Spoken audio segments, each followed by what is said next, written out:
Seorang korban begal di NTB dijadikan tersangka kasus pembunuhan setelah menewaskan 2 dari 4 pelaku begal.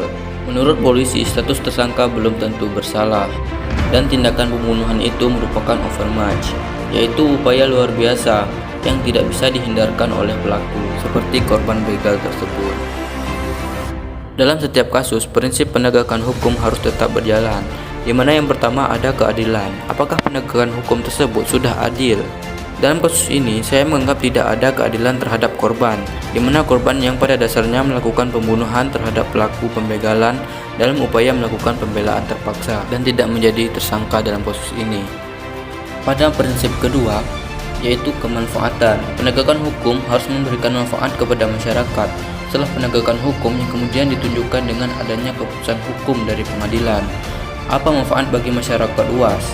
Menurut saya sudah jelas, jika korban yang dijadikan tersangka dalam kasus ini tentu saja tidak ada manfaatnya bagi masyarakat, melainkan menambahkan percayaan diri terhadap pembegal-pembegal lain yang menganggap lemahnya hukum di negara ini.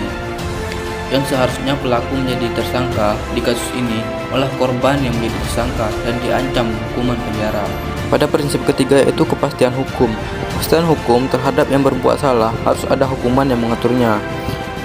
Dalam kasus ini, pelaku pembegalan bisa dijerat pasal 365 ayat 1 yang berbunyi diancam dengan pidana penjara paling lama 9 tahun.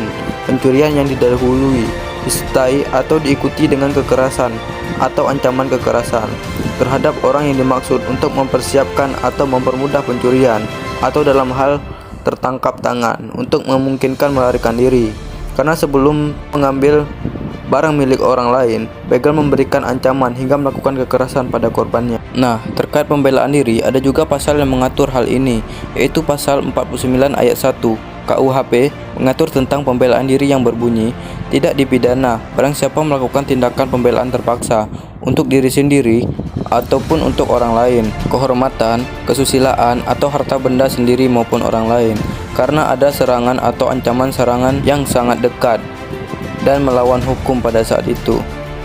Saya kira cukup sekian analisis kasus dari saya, Yosi Saputra. Terima kasih.